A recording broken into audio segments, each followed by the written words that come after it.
بسم الله الرحمن الرحيم.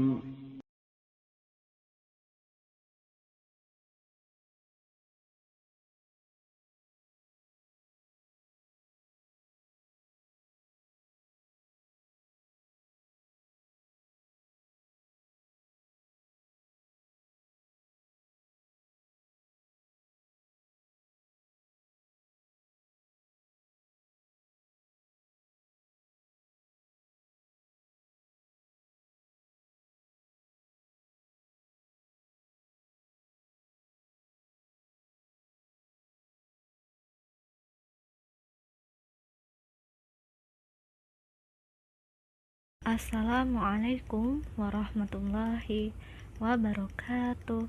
Bismillah, wassalatu wassalamu ala rasulillah, la hawla wala quwwata illa billah, amma ba'du. Ananda, bagaimana kabarnya hari ini? Kaifa halukunna?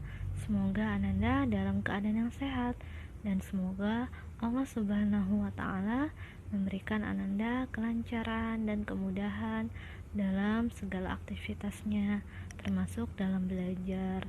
Amin. Ananda, jangan lupa sebelum kita mulai belajar, agar kita lebih memahami apa yang disampaikan, kita berdoa dulu. Doa belajar. Allahumma inni as'aluka ilman nafi'an wa rizqan thayyiban wa amalan mutaqabbalan. Insyaallah hari ini kita akan melanjutkan kembali buku tematik 3, tema 6, energi dan perubahannya. Untuk pembelajaran hari ini yaitu di subtema 2, perubahan energi. Kita akan mengetahui kembali apa saja perubahan energi yang ada di sekitar kita. Pembelajarannya hari ini yaitu 3 dan 4. Materi pembelajaran 3. Pertama, menemukan kosakata atau istilah yang terkait dengan perubahan energi. Kedua, menentukan satuan waktu tertentu. Ananda jangan lupa bersyukur kepada Allah Subhanahu wa ta'ala atas segala nikmat yang Allah berikan. Salah satunya adalah sumber energi listrik. Sumber energi listrik bisa didapatkan dari tenaga air. Sekarang kita akan belajar tentang sumber energi listrik yang didapat dari tenaga air. Ananda bisa membuka buku cetak di halaman 65. Kita akan membaca teks. Ahad yang lalu, siswa kelas 3 berkunjung ke Waduk Gajah Mungkur. Waduk itu terletak di Wonogiri, Jawa Tengah. Ana dan teman-teman sangat senang. Sampai sekarang mereka masih membicarakan kunjungan tersebut. Simaklah percakapan mereka berikut. Selamat pagi teman-teman, sapa Ana kepada teman-temannya. Selamat pagi juga Ana, jawab teman-teman Ana. Bagaimanakah kabarmu Ana? Apakah kamu sudah sembuh? Tanya Melani. Aku sudah sembuh, alhamdulillah. Terima kasih teman-teman atas doanya. Oh iya, bagaimanakah kunjungan ke Waduk Gajah Mungkur kemarin? Apakah menyenangkan? Tanya Ana. Menyenangkan sekali, banyak pengetahuan yang didapat di sana, jawab Wayan. Pengetahuan tentang apa, Yan? Tanya Ana. Ternyata waduk dapat dijadikan sebagai pembangkit tenaga listrik, terang Wayan. Wayan betul, itulah sebabnya waduk Gajah Mungkur disebut sebagai waduk untuk pembangkit listrik tenaga air atau singkatannya PLTA. Tambah Togar, mengapa disebut pembangkit listrik tenaga air? Tanya anak penasaran. Karena energi listriknya berasal dari tenaga air, jawab Wayan berusaha untuk menjelaskan. Bagaimanakah caranya energi air dapat berubah menjadi energi listrik? Tanya Ana makin penasaran. Energi gerak aliran air memutar alat yang disebut turbin, lalu turbin menggerakkan generator listrik. Gerak generator listrik inilah yang akan menghasilkan energi listrik, terang Togar. Listrik yang dihasilkan kemudian disalurkan ke gardu-gardu listrik. Dari gardu-gardu itulah listrik disalurkan ke rumah-rumah atau kantor-kantor, tambah Melani. Jadi begitu ya, Terima kasih teman-teman atas ceritanya, kata Ana kepada teman-temannya. Jadi, berdasarkan teks yang kita baca, yaitu tentang Ana yang tidak bisa berkunjung ke Waduk Gajah Mungkur disebabkan sakit. Ana pun bertanya kepada teman-temannya yang berkunjung ke sana.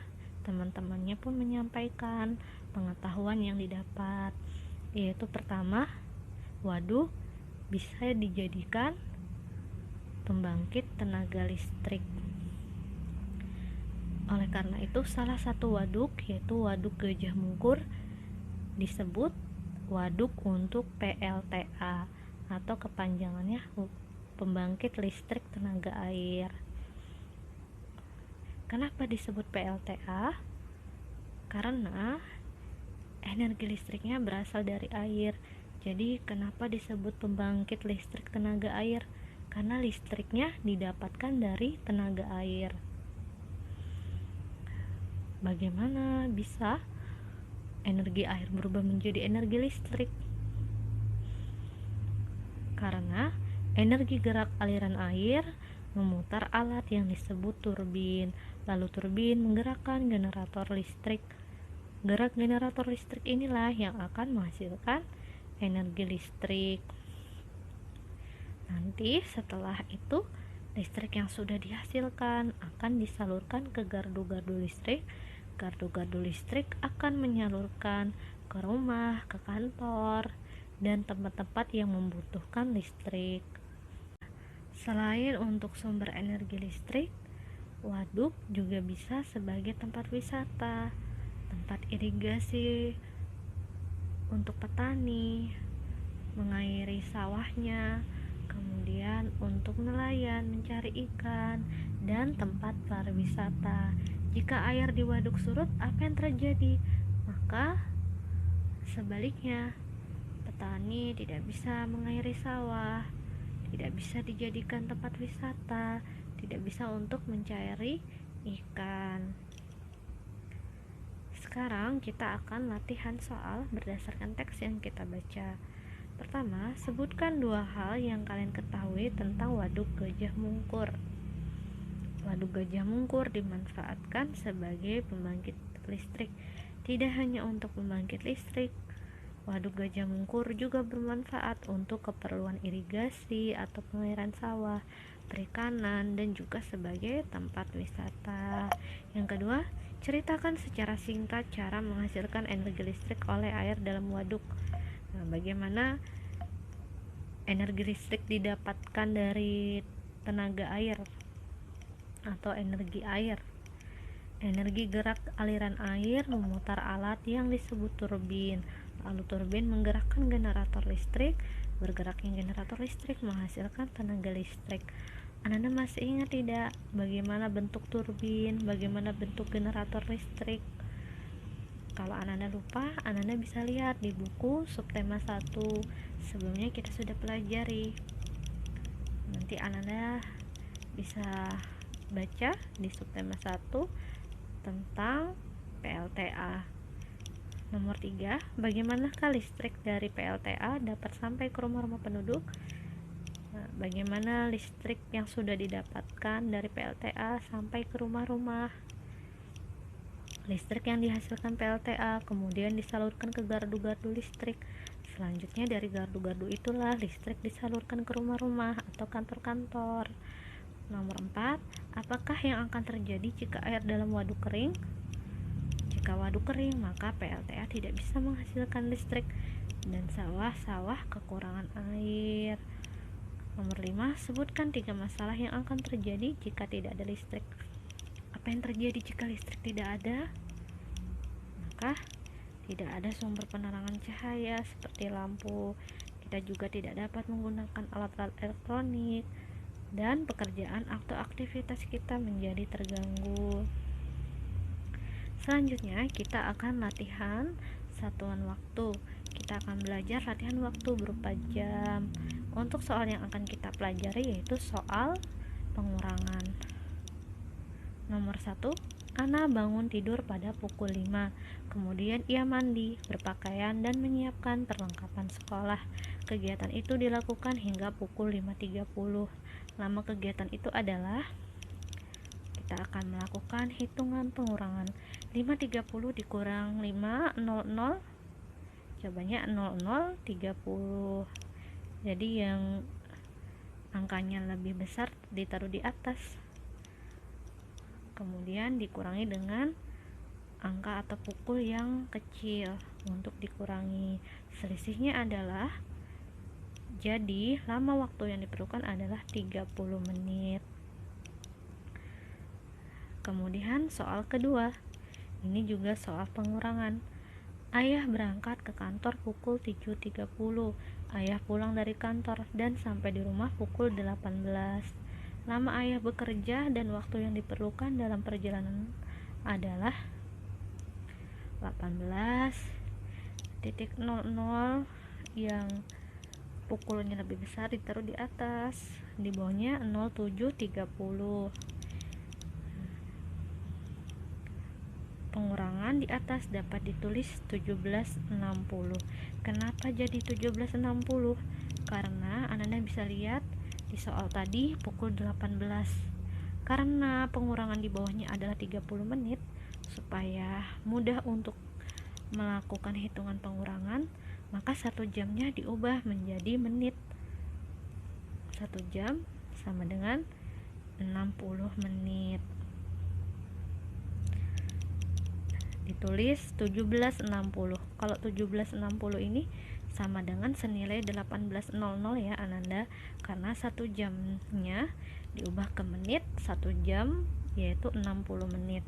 17.60 dikurang 07.30 sama dengan 10.30.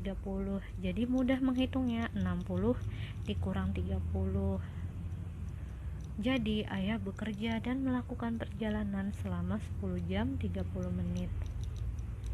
Selanjutnya kita akan ke materi pembelajaran 4. Pertama, mengidentifikasi kombinasi gerak berjalan, meliuk, dan mengayun mengikuti hitungan. Kedua, mengidentifikasi kewajiban yang terkait perubahan energi. Ketiga, mengukur lama suatu kegiatan berlangsung. Ananda, jangan lupa bersyukur kepada Allah Subhanahu wa Ta'ala, karena Allah memberikan kita sumber energi berupa makanan dan minuman yang membuat kita dapat bergerak atau beraktivitas. Salah satunya yaitu dengan berolahraga, melakukan gerakan berjalan, meliuk, dan mengayun. Ayo kita akan mengamati tentang Ana dan teman-teman. Ana dan teman-teman akan melakukan gerakan berjalan, meliuk, dan mengayun mengikuti hitungan 1-8. Pada kesempatan ini mereka menggunakan alat berupa bola plastik.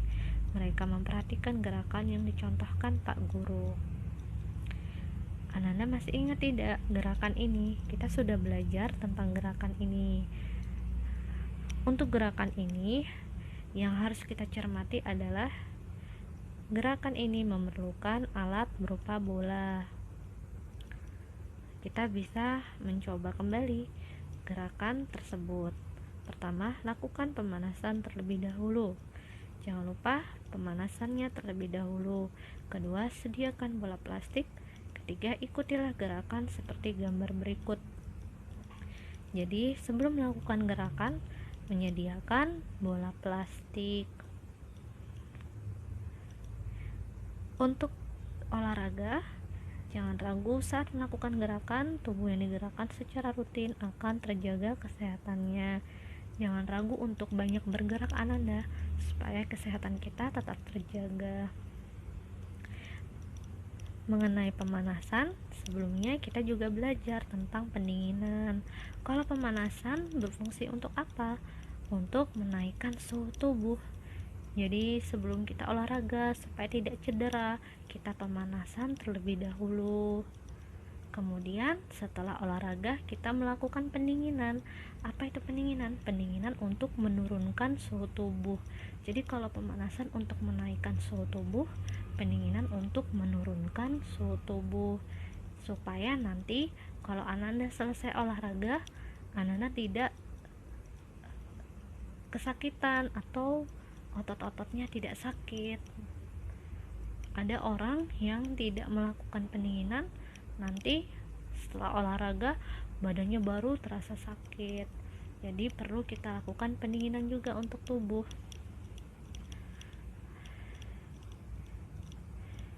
Sekarang kita akan mengamati Pak Petani. Selain rutin berolahraga, kalian harus mengonsumsi makanan dan minuman bergizi. Gizi dari makanan dan minuman membuat tubuh kalian sehat dan berenergi. Kalian tidak akan merasa lemas atau lemah jika tubuh kalian sehat. Dengan tubuh sehat, kalian dapat melakukan kegiatan yang bermanfaat. Ananda masih ingat pembelajaran kemarin, yaitu tentang kita memiliki kewajiban untuk melakukan aktivitas yang bermanfaat dalam perubahan energi yang ada di tubuh kita, yaitu energi kimia ke energi gerak. Kita harus bergerak atau beraktivitas dengan kegiatan yang bermanfaat. Contohnya adalah Pak Petani. Buah-buahan merupakan makanan yang baik untuk kesehatan. Para petani berjasa menyediakan buah-buahan. Mereka bekerja keras mengeluarkan energi sehingga buah-buahan yang ditanam berbuah lebat. Tanaman harus dirawat dan diberi pupuk agar tumbuh subur. Tanaman memerlukan waktu lama hingga menghasilkan buah yang siap dipanen. Para petani mengangkut dan menjual hasil panennya di pasar. Semua kegiatan petani memerlukan energi. Kita harus menghargai energi yang sudah dikeluarkan para petani. Pak Petani bergerak atau mengeluarkan energinya untuk bertani, merawat tanaman, memberi pupuk tanaman, mengangkut hasil panennya untuk dijual. Itu adalah energi yang dikeluarkan oleh Pak Petani. Energi tersebut adalah energi yang bermanfaat. Jangan lupa kita harus menghargai energi yang sudah dikeluarkan para petani. Kemudian yang kedua, orang yang membuat baju atau pakaian. Mereka juga menggunakan perubahan energi yang ada dalam tubuh mereka dengan baik. Anda bisa melihat urutan pembuatan pakaian. Kita akan belajar energi apa sajakah yang dikeluarkan orang-orang yang terlibat dalam pembuatan baju. Apa kewajiban kalian terhadap baju yang kalian miliki. Jadi yang di sisi kiri adalah orang yang melakukan energinya atau melakukan kewajibannya dalam pemanfaatan energi dengan kegiatan yang bermanfaat. Kemudian yang keenamnya adalah kewajiban ketika memiliki baju. Untuk energi apa sajakah yang dikeluarkan dalam pembuatan baju, yaitu pertama, energi kimia dan energi gerak saat petani menanam tanaman bunga kapas. Jangan lupa dalam tubuh kita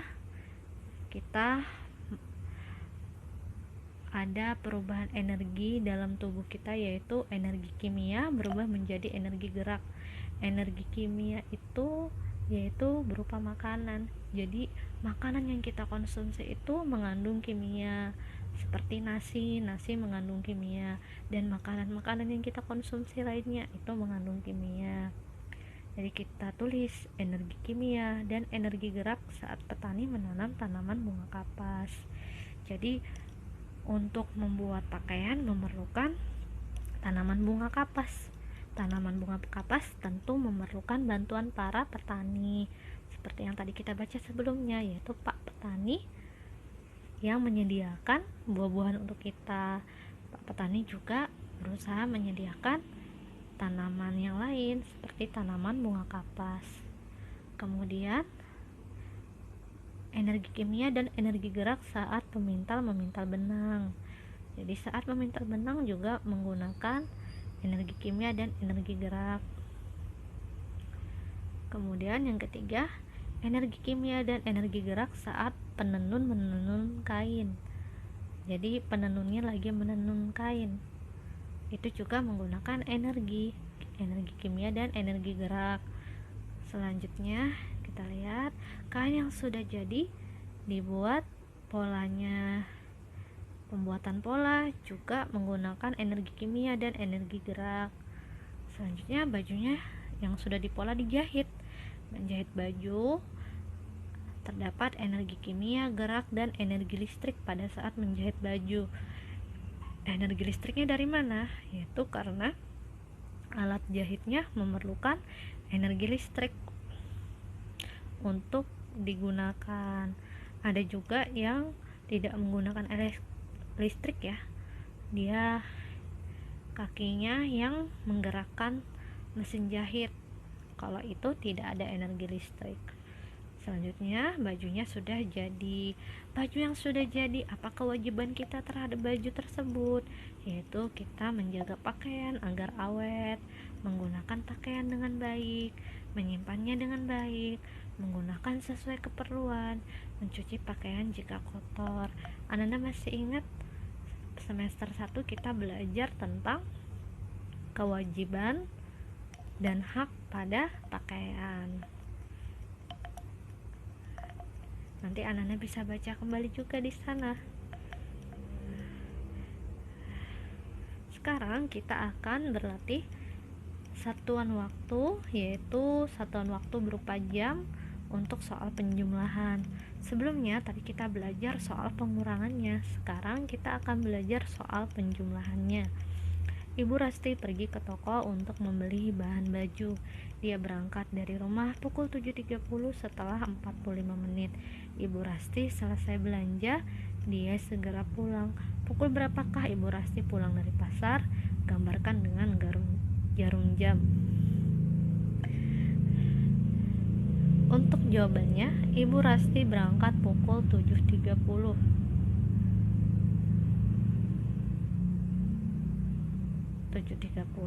Ditaruh di atas. Waktu untuk belanja 45 menit. Kita jumlahkan 07.30 dijumlah atau ditambah 00.45 sama dengan 07.75.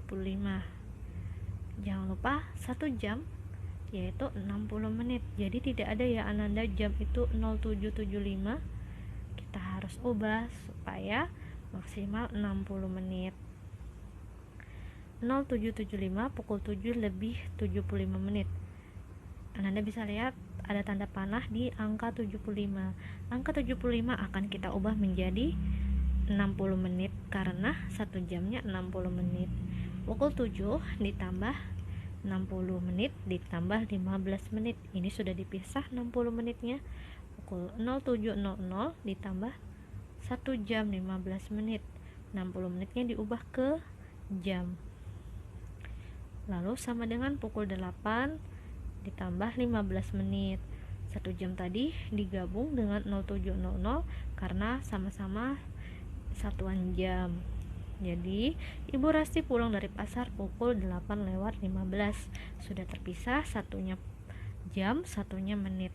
Jika digambar jarum jamnya adalah sebagai berikut. Anak-anak bisa melihat angka 8 adalah letak untuk jarum pendek, jarum panjangnya di angka 3. Ayo berlatih. Sekarang ada tugas.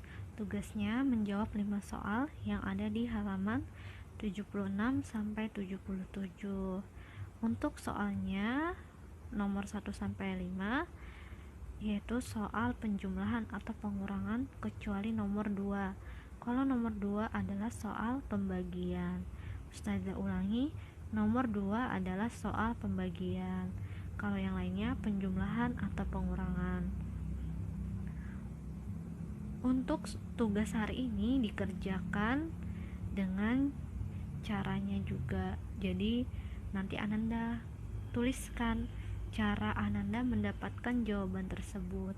Untuk caranya boleh mengikuti yang tadi kita pelajari, boleh juga yang sebisa Ananda, yang membuat Ananda lebih paham, silakan. Jangan lupa tugasnya menjawab 5 soal di halaman 76 sampai 77. Alhamdulillah sudah selesai. Sebelum kita tutup, mari kita berdoa dulu. Doa kafaratul majelis. Subhanakallahumma wa bihamdika asyhadu an la ilaha illa anta astaghfiruka wa atubu ilaik.